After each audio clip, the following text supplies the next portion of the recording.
Olá, estamos aqui com o nosso Diário Negro, toda terça-feira, de 17 às 18 horas. Hoje estamos aqui com um atraso considerável. Peço desculpas aqui a quem nos acompanha. Temos o prazer de receber hoje o professor Muriatan Barbosa, da Universidade Federal do ABC Paulista. Muriatan, que tem se destacado entre os pesquisadores da questão africana, tem 2 trabalhos publicados já em livro, não é? Enfim, e outros tantos, certamente, não é? Em periódicos. E a nossa conversa hoje aqui será especialmente sobre o tema de um desses seus trabalhos, que é Guerreiro Ramos. Guerreiro Ramos e o Personalismo Negro é o livro de Muriatan pela Paco Editorial. E o outro ponto aqui da nossa conversa é a razão africana, que é o título do seu livro pela editora Todavia.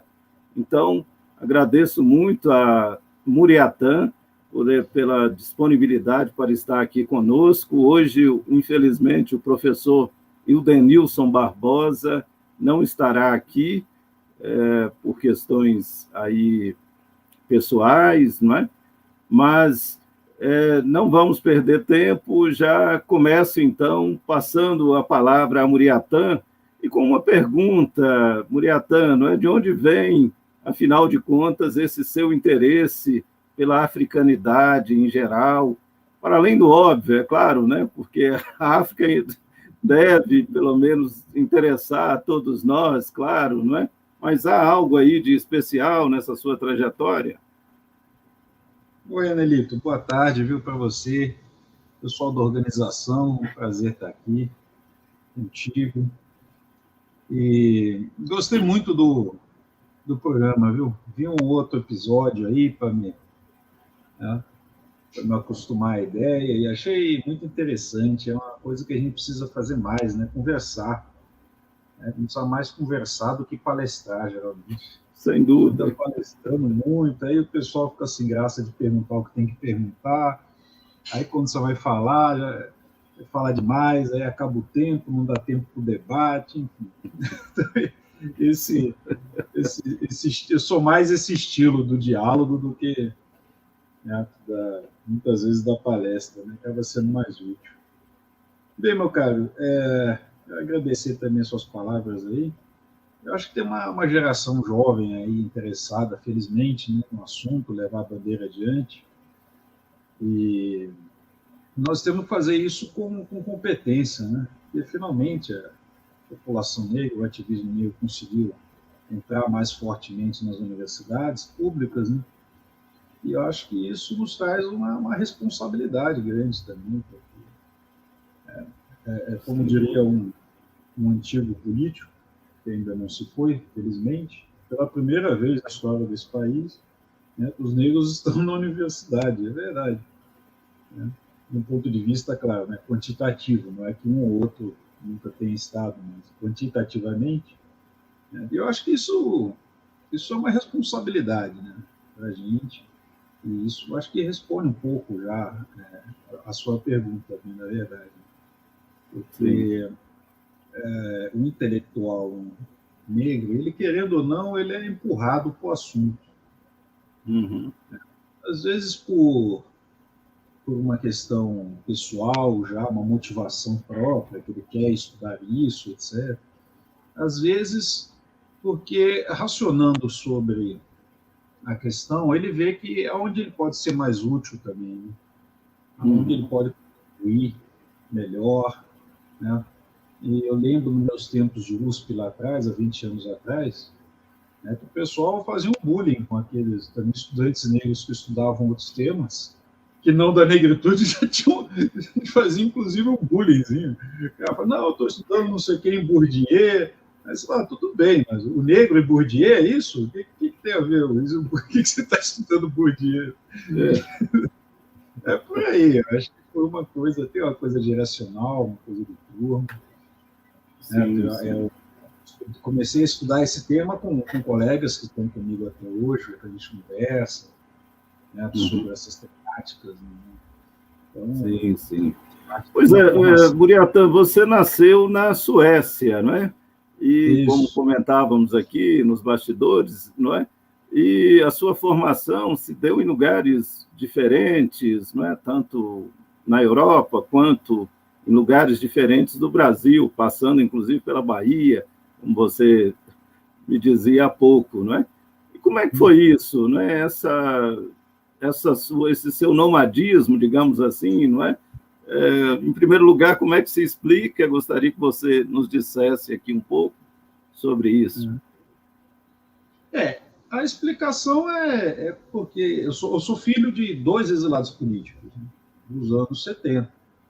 Então, eles foram saídos do Brasil, né, depois foram saídos do Chile, foram saídos do México e, no final das contas, acabaram na Suécia. E eu nasci com meu irmão lá na Suécia. Eu tenho uma meia-irmã que mora até hoje lá na Suécia. E nós moramos lá alguns anos, 5, 6 anos, algo assim. Com uma passagem também em Moçambique, né, na África, depois da Revolução, porque meus pais foram lá para trabalhar também. Então, após a Revolução lá em Moçambique, nós moramos alguns anos, voltamos à Suécia e viemos para o Brasil, se eu não me engano, em 86, quer dizer, eu era menino ainda. E aí moramos um tempo em Salvador, na Bahia, onde eu tenho muitos parentes ainda, felizmente. E viemos para São Paulo lá para 87, aproximadamente, algo desse tipo. Mas nós sabíamos que iríamos voltar para o Brasil, então, enfim, trabalhávamos muito português em casa, sempre tivemos essa certeza, né, de que iremos para o Brasil. Nós somos já na Embaixada Brasileira, né, nós somos nacionalizados na Embaixada Brasileira, e isso tudo. Né? Então, é uma coisa mais de formação lá na infância ainda. Sim, sim, sim. Pois é, dessas passagens aí, o México, o Chile, enfim, a América Latina, não é? E no Brasil é meio estranho, porque pelo fato de falarmos português, não é? Nós ficamos aqui sempre com essa distância aí, né, dos falantes, não é? De castelhano, né? Então, o que isso significou, assim, especialmente para você, México e Chile? Não, eu nasci na Suécia, né? Só posteriormente. Eu falei em relação aos meus pais, né? Porque eles Sim, mas você morou, né, no México e no Chile também. Não. Eu nasci na Suécia. Ah, não, seus pais é que moraram. Ah, tá. Isso, meus pais, isso. Eu nasci na Suécia e morei em Moçambique, voltamos, moramos na Suécia novamente e viemos para o Brasil. Essa é uma experiência anterior, né? Do Chile, do México, é dos meus pais. Ah, sim, Moçambique, enfim, essa informação eu não tinha ainda. Você, então, passou pela África também, não é? Sim, sim. Certo. Depois passei outras vezes, tal, mas assim, mais tempo morando mesmo, né? Foi certo. Então, um escopo do seu trabalho, não é, bem visível, é exatamente as relações internacionais, né? Que é algo aí, enfim, né? Você tem relação, inclusive, com a ONU, né? Você esteve assessorando projetos e aí, a partir desse escopo, eu gostaria de te perguntar, a África, para você, se coloca numa perspectiva, antes de mais nada, de relações internacionais? Sem dúvida. A África, na verdade, ela sempre foi global, né? Então, pode-se ver o mundo, inclusive, a partir da África. Não é um absurdo, porque é de lá que surgiu o Homo sapiens, enfim, né? E surgiram também algumas das primeiras civilizações humanas. Então, a bem da verdade, falando francamente, né, tudo isso deveria fazer parte das relações internacionais. Né? Ainda está por se escrever esse livro. Eu não sei se eu vou ter a paciência de fazer, né? Mas seria um belo livro de África nas relações internacionais no longo prazo. Uhum. Mesmo se a gente se ater a uma concepção mais tradicional de relações internacionais, que é essa que estuda os estados, né, os reinos, os impérios, etc., quer dizer, tudo isso existiu fartamente na África, né, desde muito tempo. E em alguns estados havia, inclusive, um corpo diplomático, né, para acordos né, com estados da África e de fora da África também. Uhum. Enfim, essa discussão toda, acho que provavelmente já está sendo construída, né, mas certamente ainda não aqui no Brasil. Uhum. Como que a gente alguém, espero eu, vai ter essa encomenda e fazer isso, porque vai gastar alguns anos para escrever também, né?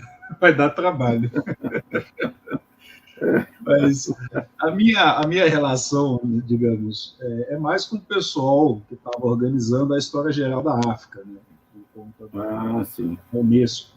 Aí sim, eu fiz meu doutorado sobre esse trabalho da coleção da História Geral da África, uma análise da História Geral da África. Uhum. E esse doutorado eu defendi em 2012.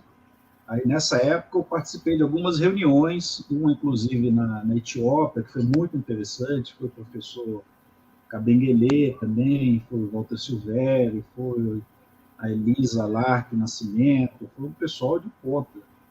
Eu fui lá só carregar a mochila do Kabengele. E esse pessoal todo estava discutindo com os organizadores o que seria o 9º volume da História Geral da África. Uhum. Então, essa coleção, na verdade, isso foi lá para 2011, 2012, por aí. Após alguns anos, isso, na verdade, se estendeu muito, se ampliou, porque parece que agora vão sair 3 novos volumes da Ah, História sim. Geral da África. Eu tenho um capítulozinho para minha honra, tem um capítulozinho que eu pude escrever, para minha felicidade, e isso está para sair aí, está sendo traduzido e vai ser uma bomba, porque vão ser 3 livros novos, fantásticos, com intelectuais do mundo inteiro, descrevendo o que foi, né, e o que é essa África global. Vai ser algo muito interessante. Sim, sim. Pois indo agora aqui aos seus livros, né, sobre Guerreiro Ramos e a Razão Africana, vamos comentar aqui inicialmente, gostaria que você, né, comentasse bem rapidamente sobre Guerreiro Ramos, né? Qual é o lugar de Guerreiro Ramos digamos assim, no Brasil, não é? Enfim, né, especialmente nessa dinâmica de pensar a África, de pensar a africanidade. O Guerreiro, meu caro, o Guerreiro está sendo retomado, né, eu acho. Uhum. O Guerreiro andou meio sumido, ali nos anos 2000 e pouco, 90. Sim, sim. Nós tivemos uma republicação de 2 livros dele pela UFRJ, em 95, que era a Introdução Crítica à Sociologia Brasileira e a Redução Sociológica. Acho que a republicação foi em 95. O Guerreiro morreu em 82. Então, algum tempo depois só foram republicados os 2 livros importantes dele, né? Mas ele andava meio esquecido, né? Então, eu me interessei pelo Guerreiro quando fazia o mestrado na Sociologia, lá na USP, no começo de 2000. Acho que foi 2000 mesmo, ou 2001, por aí. E, à época, pouco se falava de Guerreiro na USP. Aliás, eu acho que até pouco se fala de Guerreiro na USP. O Guerreiro é mais conversado, acho que em Santa Catarina, porque ele chegou a dar aula lá depois, e no Rio de Janeiro, claro, e na Bahia. No resto do Brasil, o Guerreiro ele não é muito conhecido, não. Uhum. Para quem ele foi. Porque o Guerreiro foi um dos grandes sociólogos brasileiros. Isso, no mínimo. Eu diria que ele foi um dos grandes intelectuais brasileiros, para além da sociologia. Ele tem uma importância uma relevância que me parece hoje indiscutível, né? Dado o fato de que caminha, né, a passos largos, no Brasil um pouco mais lentamente, infelizmente, mas na academia internacional, né, caminha muito essa ideia de que precisamos descolonizar o conhecimento. E isso o Guerreiro já propunha de forma pioneira, lá nos anos 50. Então, mesmo os europeus, os americanos, eles conhecem pouco o Guerreiro. Mas quando eles conhecerem o Guerreiro, eles vão ficar impressionados. Né? E eles vão ver que certas discussões que a gente atribui, em grande parte, né, ao Eduardo Said e outros ali na década de 70, já, o Anwar Abdelmalek e outros, já eram questões que estavam sendo levantadas pelo Guerreiro Ramos lá nos anos 50. Claro. Ele estava crescendo uma publicação em inglês. Talvez publicando lá fora, fazendo sucesso lá fora, ele faça o sucesso que ele merece aqui dentro também. Vamos ver. Sim, sim. Vai sair agora uma coletânea, acho que 2 livros, da Companhia das Letras, se não me engano, está saindo, está sendo preparada. A obra do Guerreiro, então isso tudo acho que vai ajudar a difundir ele mais, inclusive para a juventude do movimento negro, né? Sim. Isso é importante, porque está tendo como se fosse um gap geracional aí, né? O pessoal mais jovem que está no ativismo negro, eu me chamaria movimento, né, mas no ativismo negro, especialmente os estudantes universitários, etc., eles só agora estão, de fato, indo atrás dessa tradição mais antiga do movimento negro. Sim. Pois o Muriatã, e a que você atribui essa, digamos que esse desinteresse aí de décadas, não é? Por Guerreiro Ramos, pudermos dizer, um esquecimento estratégico aí? Eu acho que são várias questões. Eu acho que tem o fato dele acreditar no Brasil. O Guerreiro era um nacionalista, ele acreditava na possibilidade do Brasil ser alguma coisa, né? E isso, digamos, para uma pessoa não tão dotada, isso dá a entender que ele era meio ingênuo. Como de todos os zebianos, em geral. O Guerreiro era um integrante-chave do Zeb. Então, há uma certa crítica sobre o Zeb que ela é um pouco cínica, eu diria. Que diz que o Zeb estava vendo um chifre em cabeça de cavalo, né? Estava falando uma burguesia nacional que não existia, e etc, etc.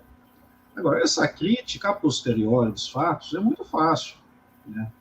Porque o que eles estavam tentando era ajudar a criar essa burguesia nacional. Eles não tinham nenhuma ingenuidade, né, nesse aspecto. Eles estavam trabalhando, né, realizando uma certa praxis para essa construção de uma elite nacional, mais do que uma burguesia nacional, uma elite nacional, para formar a nação brasileira, finalmente.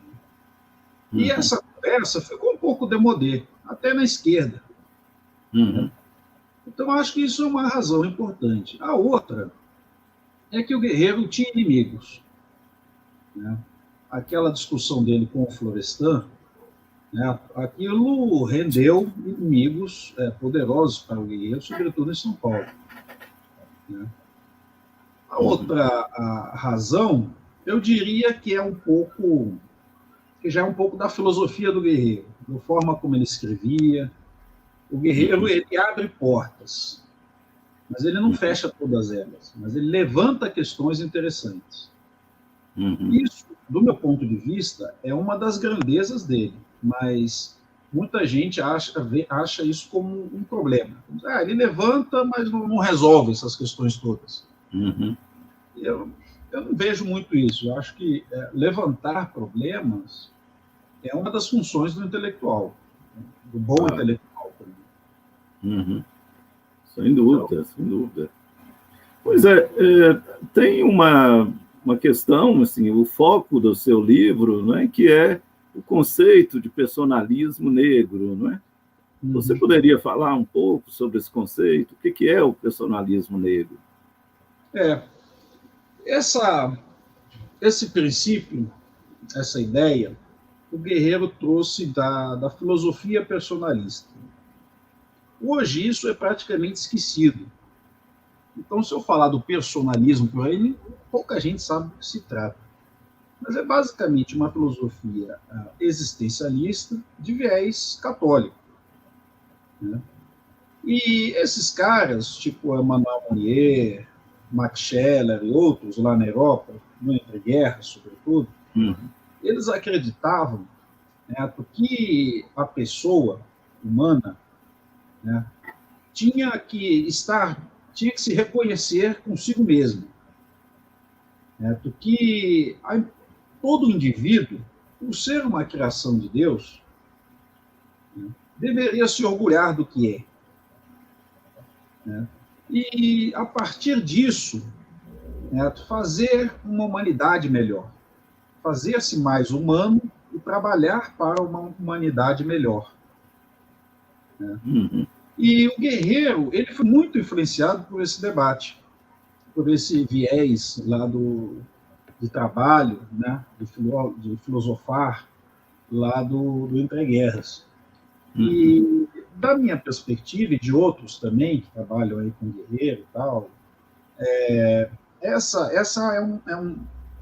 é algo importante para se enfatizar quando se fala no Guerreiro Ramos, em última instância, né?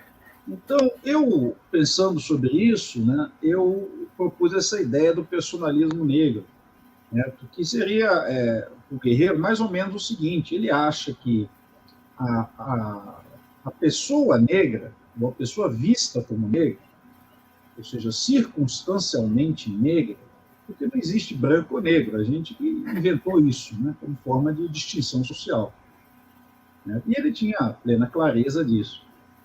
A raça humana é uma só e todo mundo é mestiço, em última instância. Mas, enfim, já que o Ocidente se inventou a raça, inventou o negro, inventou o branco, né, não tem escapatória para o negro da sua negritude. Só afirmando a sua própria negritude, quem ele é, ele pode ser alguém plenamente humano.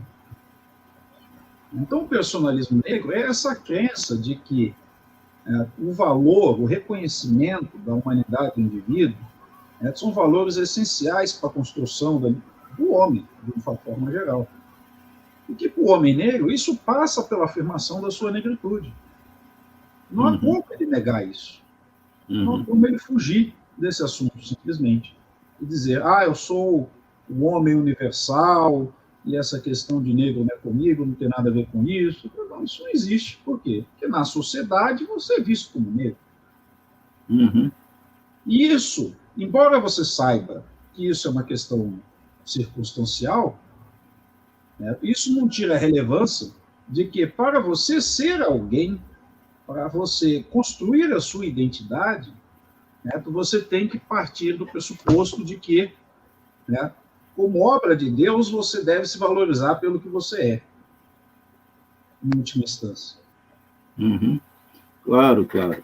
Pois Guerreiro Ramos teve, né, uma relação com o mundo das artes, né, especialmente com o Teatro Experimental do Negro, com Abdias do Nascimento, enfim, com um conjunto, Léa Garcia, um conjunto de atores, diretores negros.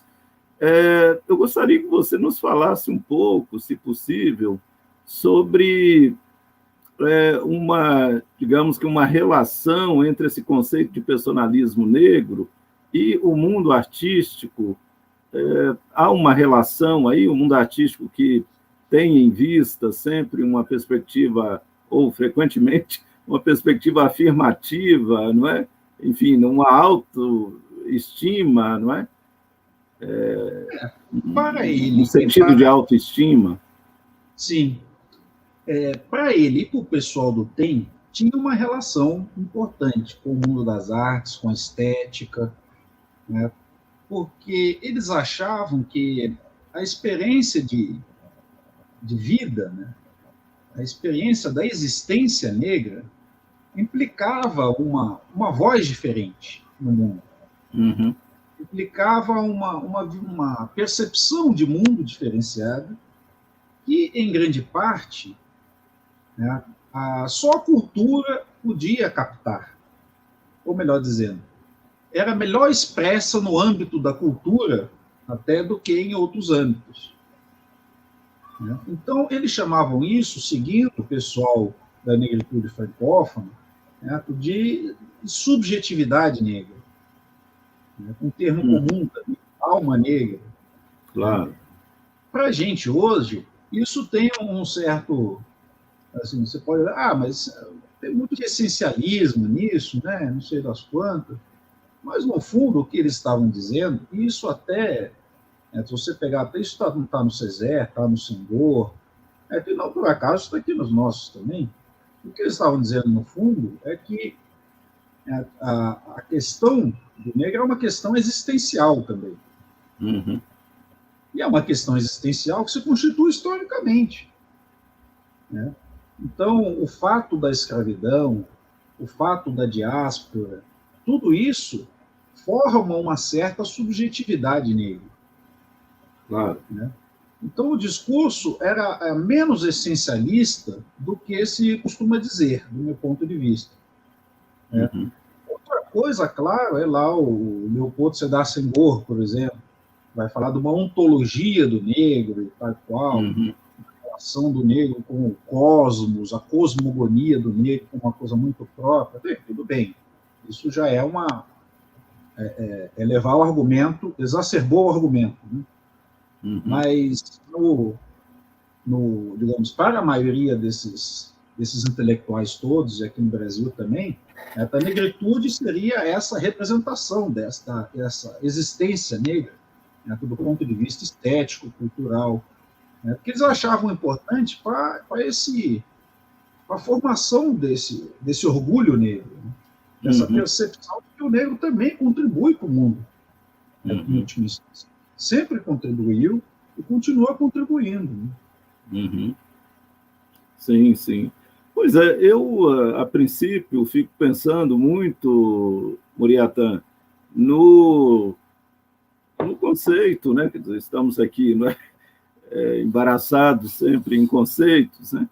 Pensando no conceito de cultura da personalidade, lá em Sérgio Buarque de Holanda, não é? Raízes do Brasil.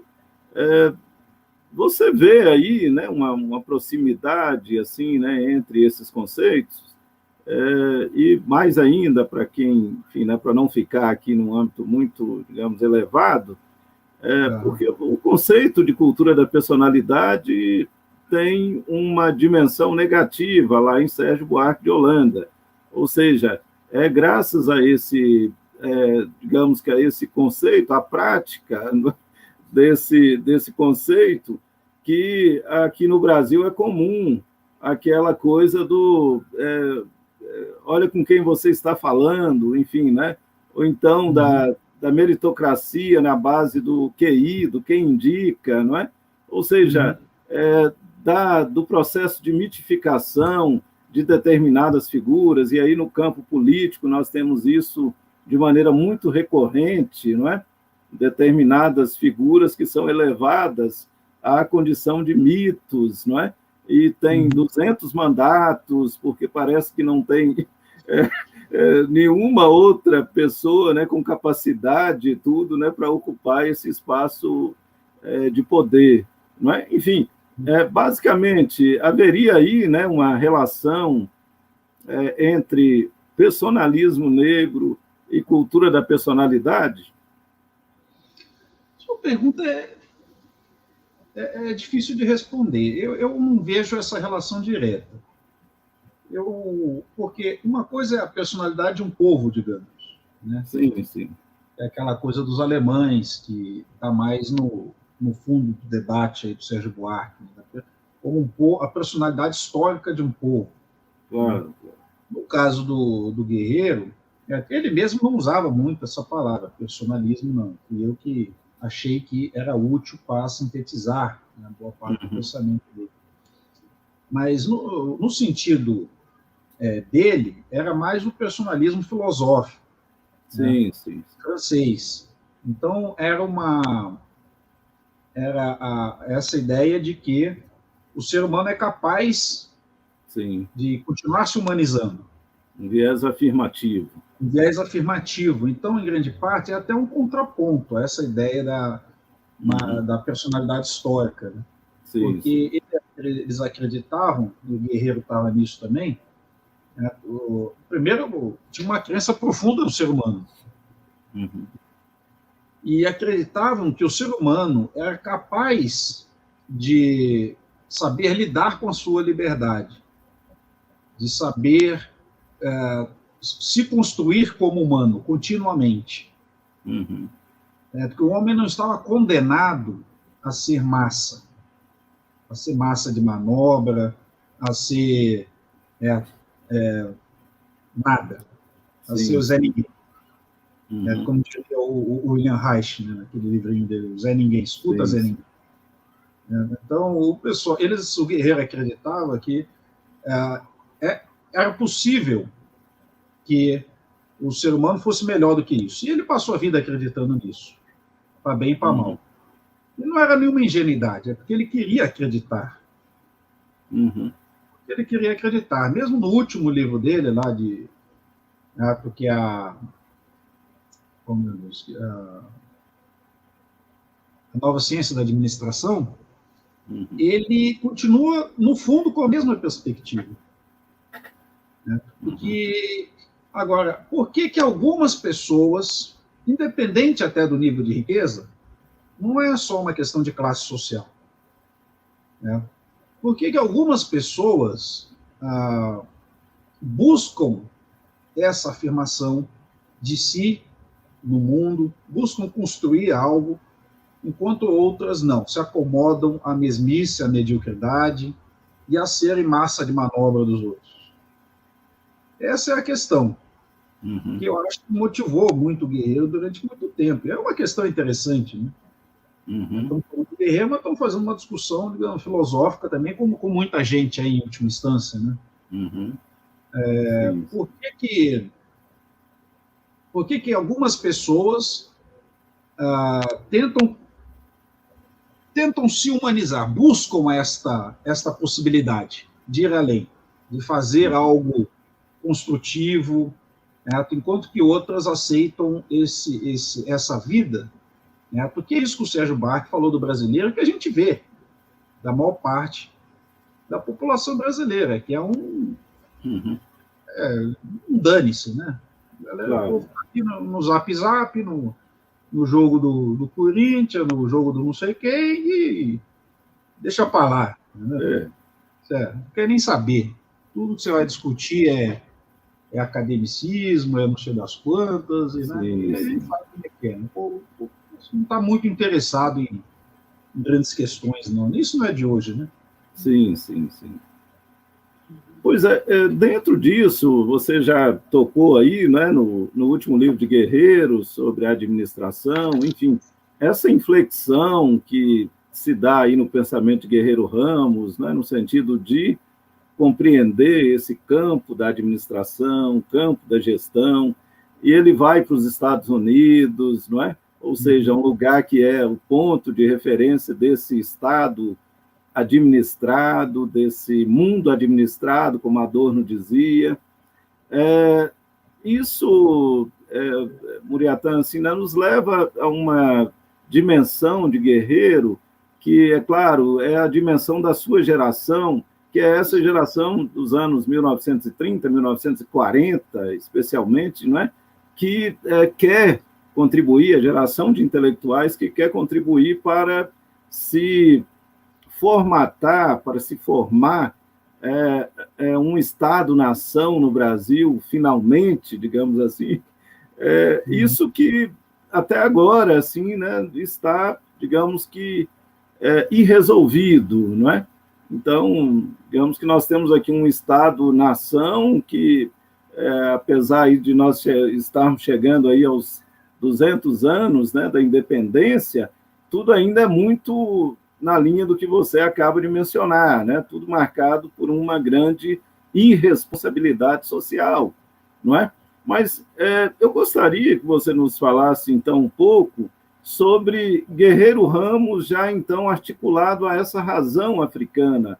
Ou seja, a razão africana passa fundamentalmente por uma espécie de reversão do colonialismo, quando nós pensamos que, do ponto de vista ideológico, é o colonialismo que produz o sentimento de inferioridade em negros, índios, em mestiços, enfim, em não-arianos, de um modo geral. Então, qual é a dimensão da razão africana em Guerreiro Ramos? Essa dimensão passa necessariamente pela afirmação, então, da própria humanidade do sujeito negro? Eu fiz essa relação, né? Uma vez eu vou contar um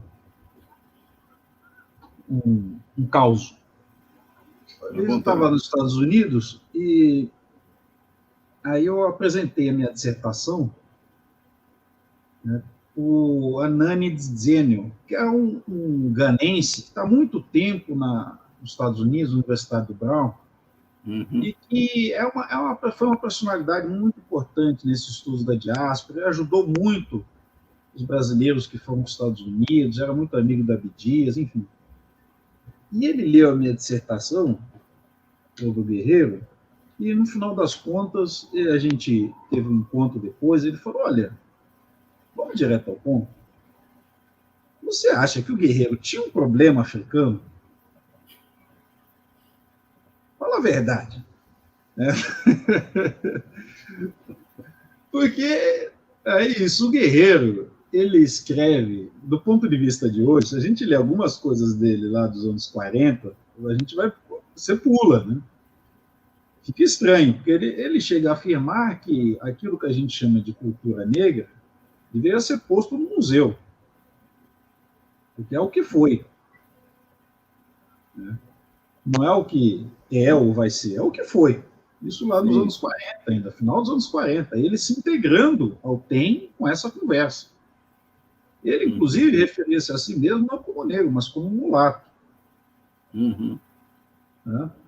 Aí, depois de ver o que é a questão, né, racial do Brasil, etc., ele começou a se afirmar mais como negro nos anos 50. Sim. Mas ele achava que a afirmação do Brasil e a afirmação da negritude não tinha relação com a africanidade. Ele achava que a negritude era a negritude nossa, do povo brasileiro. Não tinha nenhuma relação com a África. Uma das coisas, talvez a única, bem da verdade, das coisas realmente originais que estão no meu livro sobre Guerreiro, são algumas notas, né? Uma delas que quem me deu foi a Elisa Nascimento, né? Que são notas do Guerreiro dos anos 70, falando sobre a questão novamente, né? Discutindo a arte do Abdias. Isso, no que eu saiba, não está em outras obras aí sobre o Guerreiro. E é importante, porque lá, nessas notazinhas dos anos 70, o Guerreiro diz, não, nós temos que afirmar a africanidade, a cultura negra, sim, né? Porque essa é a nossa percepção hoje da questão. Então, isso é importante para entender a trajetória do Guerreiro, porque não tinha só uma opinião sobre essas questões todas. Agora, o Guerreiro, ele sempre foi uma pessoa, digamos assim, muito ocidentalizada. Ele sempre acreditou na possibilidade, inclusive, de que o conhecimento científico tornasse útil a formação do Brasil, né, a compreensão dos problemas brasileiros. Em relação a tudo isso, né, ele era, digamos assim, eu não posso nem dizer que ele fosse um inimigo íntimo do Ocidente, ele era uma pessoa profundamente ocidentalizada. Sim. Né? Agora, ele não era nenhum bobo, não era nenhum ingênuo. Então, lá nos anos 70, nos anos 80, ele soube perceber como essa discussão da negritude, da africanidade, né, estava sendo utilizada pela intelectualidade do terceiro mundo, né, como uma forma de afirmação dos povos, em última instância. Né? E que a assunção da negritude, da africanidade, era um passo necessário para a formação, né, para a superação do racismo, dos complexos de inferioridades derivados do colonialismo, né, e que tudo isso era um passo para a assunção dos países africanos e daí por diante, da autodeterminação desses povos, assim como era aqui no Brasil. Né, porque afirmando a negritude, a gente estava afirmando o Brasil nacional popular, que eles estavam querendo construir. Então, essa percepção, digamos, é uma percepção comum dos anos 60, 70, e que eu, quando eu escrevia esse outro livro, né, da razão africana, né, eu tentei buscar, né, por que eu pensei nele? Porque, no fundo, é essa afirmação, né, desde uma perspectiva mais contemporânea. Né? Então, o meu diálogo, no fundo, é um diálogo com a intelectualidade dos anos 60, dos anos 70, né? Nessa busca de um conhecimento próprio dos povos. Né? Porque, em última instância, não é só o homem branco que sabe pensar. Né? As mulheres também sabem, os homens negros também sabem, os africanos, os asiáticos, todo mundo pensa. O mundo tem conhecimento, tem saber, tem razão, e tem desrazão também, mas o conhecimento ele é universal, faz parte da condição humana.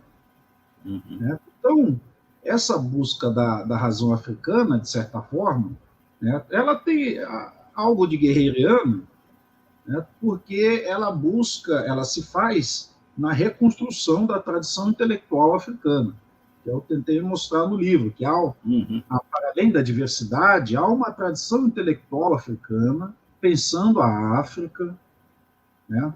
E eu tentei um pouco mostrar ou desvelar o que é essa razão africana, a partir dessa tradição intelectual. Isso, no fundo, tem um quê de guerreiranismo, porque o guerreiro acreditava, né, que a superação do eurocentrismo, uma das melhores formas de superação do eurocentrismo, era buscar as tradições intelectuais diversas. Era preciso formar, inclusive, uma tradição intelectual brasileira. Daí a briga dele, né, com a sociologia paulista lá dos anos 50, porque ele achava que a sociologia que estava se formando no Brasil era uma sociologia muito eurocêntrica. E que a sociologia brasileira devia estar, inclusive, vinculada ao pensamento social brasileiro, de uma forma mais geral. Devia pensar nos problemas brasileiros. Isso não significa nenhuma xenofobia. Significa apenas que nós estamos formando uma tradição a partir do diálogo com as nossas gerações intelectuais, com as nossas temáticas, a partir da ciência universal. Sim. Então, digamos, talvez até, eu diria até inconscientemente, porque o guerreiro foi ficando comigo. Né? Não é que eu fiz um trabalho sobre o guerreiro e fui embora. Depois que eu terminei a dissertação sobre o guerreiro, eu passei uns 2 anos brigado com ele, e depois né, fiquei amigo dele de novo, e estou com ele até hoje. Então, muitas coisas, digamos, são guerreirianas sem necessidade de ficar citando o tempo todo o guerreiro, coisa do tipo. Tá? Estão introjetadas, né, em mim. E essa questão da tradição intelectual eu acho importante, porque algumas propostas que estão aí de superação do eurocentrismo, elas tendem a abrir mão do papel do intelectual e da tradição intelectual. Elas acham que os povos, por si mesmos, produzem conhecimentos que podem superar o eurocentrismo, construir alternativas por si só. E eu acho isso bastante discutível. A gente pode discutir isso com mais vagar, claro, mas eu acho que o intelectual ele tem um papel importante na construção do conhecimento. Sim. Continuo pensando assim. Claro. De maneira bem objetiva, Muriatan, qual que é a particularidade da razão africana? Eu digo, a particularidade epistemológica da razão africana. Aí você vai me obrigar a dar uma de spoiler, como diz os meninos hoje. Pois é só para que o seu livro seja aqui, né, apresentado de uma maneira bem sintética. Tá aqui, ó, tá aqui o livro, pessoal. Dá uma olhada atrás e tal. Sim, sim. Não, mas veja lá. Vou responder a sua pergunta. Eu acho que há uma certa obsessão do pensamento africano com a temática da soberania, da autonomia. E isso se coloca de formas diferenciadas no tempo. Né? Então, o que eu procuro mostrar no livro, isso foi mais uma constatação da pesquisa do que uma premissa, né? Não é algo que eu já tinha em mente. Né? Foi algo que eu fui percebendo conforme eu pesquisava e escrevia para o livro. Né? Então, eu fui percebendo como essa certa obsessão, digamos, ela ia se constituindo no tempo. Né?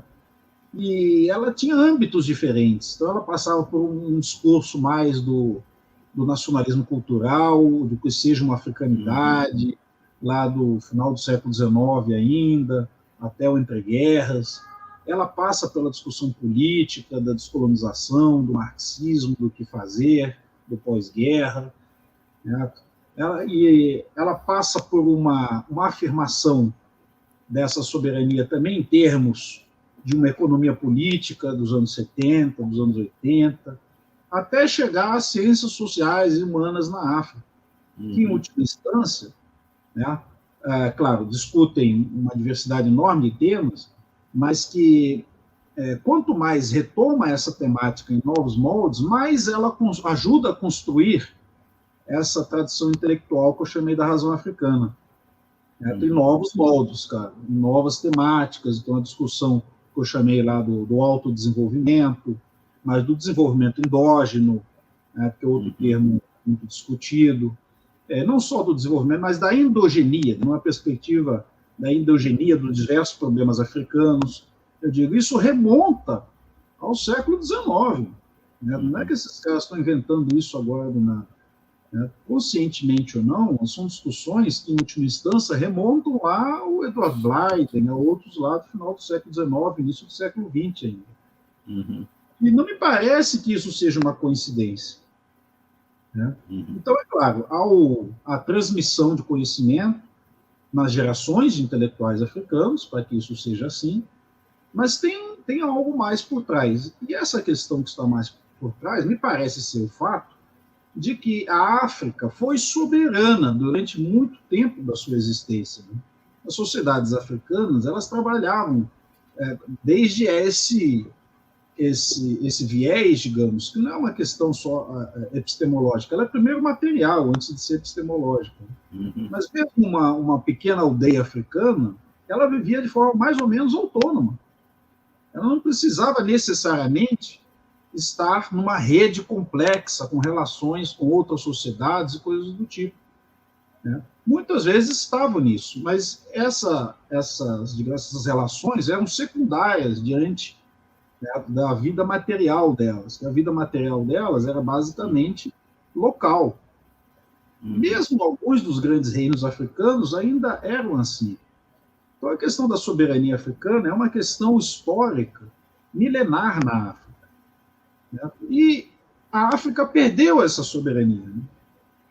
Isso se iniciou com o tráfico escravista árabe, depois controlado pelos europeus no Atlântico, e depois com o colonialismo na África, propriamente dito, né, no final do século XIX. Quer dizer, a África perdeu a sua soberania. Então, para ela, é algo que faz sentido pensar nesses termos da autonomia, da soberania, porque é algo que ela perdeu. É diferente aqui, por exemplo, da América Latina. Nesse sentido, porque a América Latina, se você tirar os incas, os astecas, ela não teve sociedades complexas, soberanas, nesse nível que tiveram, especialmente as sociedades asiáticas, mas também, em segundo plano, também as africanas. Então, para a gente aqui no Brasil, por exemplo, aqui no Brasil, né? Porque o colonialismo nos formou, infelizmente, né? É como se nós não tivéssemos um passado para retomar. Né? Na África, a discussão da soberania é porque essa soberania existia. E isso tem implicações até políticas, do meu ponto de vista. Porque existe uma certa elite local, isso não é só na África, isso existe na Coreia, existe no Japão, na China, existe uma elite local. Né? Que é elite há muito tempo, há centenas de anos. E para essas elites todas, o colonialismo foi algo terrível, mas é algo que interrompe uma história anterior que eles tiveram. Né? E aqui na América Latina, em grande parte, não. Né? Porque como nós somos formados pelo colonialismo, nós não temos uma história anterior para se orgulhar. Né? Nós não temos um passado, nós não temos uma elite que se vê como nacional, uma elite que se vê como construtora de uma nação. Né? Nós não temos essa elite. Isso tem problemas graves para a nossa formação nacional. Você está nos chamando a atenção para uma temporalidade africana que é muito profunda, não é? Quando nós comparamos, né, com o Brasil, enfim, com a América Latina, mesmo quando levamos em consideração as civilizações pré-colombianas, no caso das Américas, não é? E aí, uma questão que se apresenta, que eu gostaria que você nos dissesse um pouco sobre ela, é exatamente essa questão da oralidade aí nesse processo, não é? Qual que é o lugar da oralidade nessa razão africana? Eu acho que tem uma centralidade muito importante. Isso não aparece explicitamente no livro, porque o livro ele trata desta razão no plano da atividade e da produção intelectual. Né? Então, ele é da produção intelectual, digamos, dos intelectuais modernos, que vêm com a divisão internacional do trabalho, com o capitalismo, etc. etc. Não é o intelectual no sentido amplo do termo, digamos, mais gramsciano, digamos, do intelectual que produz consenso social, quer dizer, isso é um sentido mais amplo do termo intelectual. Eu estou usando essa palavra no sentido mais específico. Né? O cara que tem uma função, uma qualificação intelectual, que vem com o capitalismo, a divisão internacional do trabalho, etc. Então, o livro, ele trata, né, de uma tradição intelectual de gente que escreve e se lê. Né?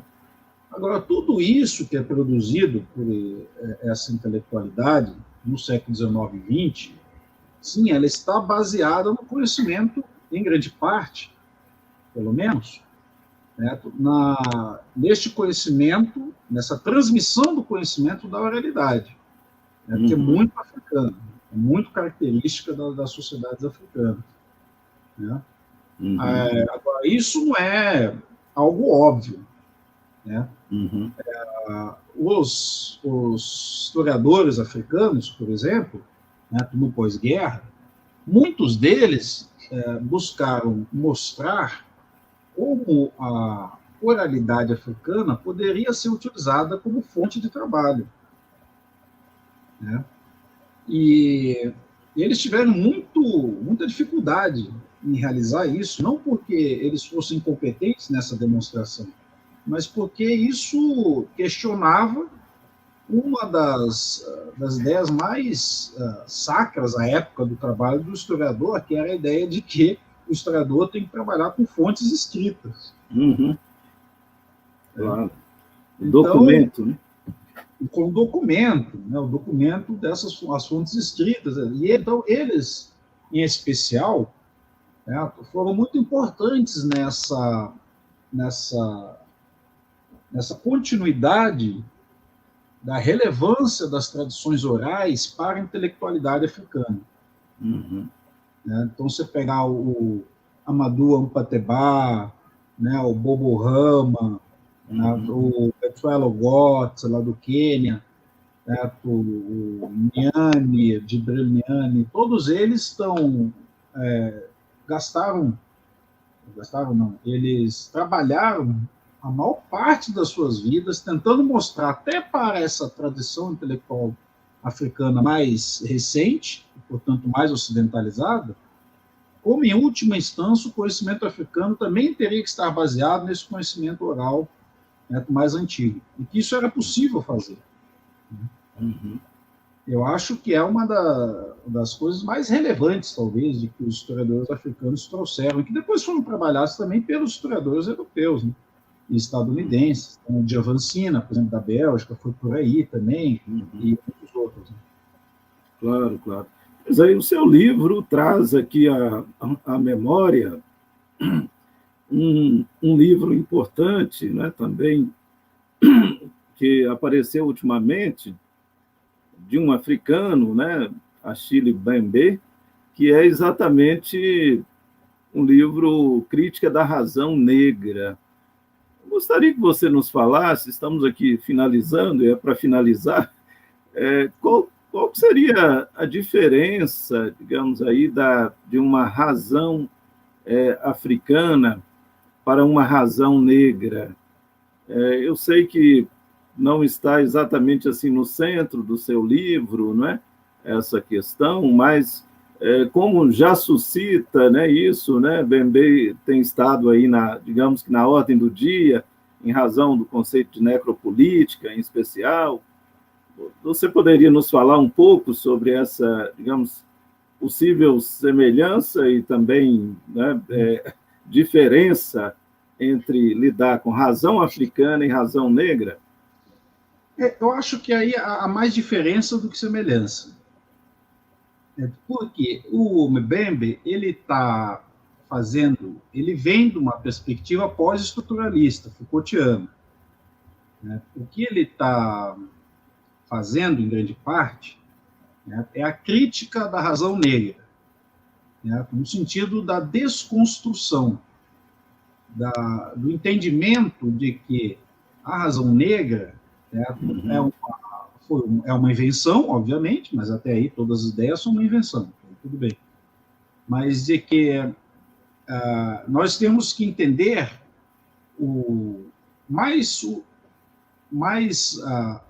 a crítica negativa desse fato. Nós temos que perceber a negatividade deste fato histórico, que formou a razão negra. Por que isso? Porque ele, como outros autores, como o Kwame Appiah, etc., eles acham que o pensamento africano e diaspórico, né, ele é muito carregado de essencialismos. Ele é muito carregado de discussões identitárias, que deveriam ser superadas para que o africano de hoje, ou o negro diaspórico de hoje, entenda melhor o seu lugar no mundo, seja mais cosmopolita e daí por diante. Essa é a percepção deles. Né? A minha construção é um pouco, não sei se contrária, mas é de outro tipo, pelo menos. Porque o meu debate é com aqueles que acham que a tradição... Primeiro, existe uma tradição intelectual africana, que essa tradição intelectual africana ela não é só resultado do que fizeram com os africanos, mas é também resultado de um pensamento, né, positivo africano, de uma construção dos intelectuais africanos, para bem e para mal. Mas a razão africana, digamos, eu dou mais importância ao aspecto positivo da construção do que ao aspecto supostamente negativo dessa construção, em última instância. Então, o meu viés não é um viés desconstrucionista. Então, eu não estou escrevendo no sentido para mostrar como essa razão, seja ela negra ou africana, é, no fundo, uma invenção. Porque, para mim, toda ideia é uma invenção. Mas eu acho que a ideia de África é uma invenção útil para os africanos e as africanas, e também para a diáspora. A ideia de que existe uma negritude é uma ideia útil para a existência negra e africana. Né? Então, não é algo que eu acho que deva ser simplesmente, digamos, descaracterizado. Eu acho que não, eu acho que a formação do nosso ser, do nosso eu, tem a ver com a afirmação da nossa africanidade, ainda que possamos discutir eternamente sobre o que significa essa africanidade, não tem problema nenhum nisso. Né? Mas aceitar, né, o fato de que, em última instância, voltamos ao guerreiro, de que não existe um cosmopolitismo para o negro que não passe pela afirmação de si, do negro. E se nós temos que evitar que isso se transforme num essencialismo racial ou coisa parecida, até aí tudo bem, nós também não devemos evitar de discutir isso e afirmar isso, porque, em última instância, se a gente não se afirma como africano ou como negro, nós estamos, em última instância, como diria o Bob Marley, né, fugindo de nós mesmos. Claro. Isso é algo que não pode levar ninguém a lugar nenhum. Para afirmar um cosmopolitismo que não passa pela afirmação de si, do particular. Isso me parece é algo que eu acho que, até do ponto de vista, digamos, teórico, você pode dizer, você pode passar a vida fazendo desconstruções e publicando bons livros com isso. Claro. Mas eu não sei o quanto você consegue contribuir dessa perspectiva para um movimento político, para uma afirmação dos povos subalternos. Sim. É difícil. Para resolver problemas práticos, né? Sociedade.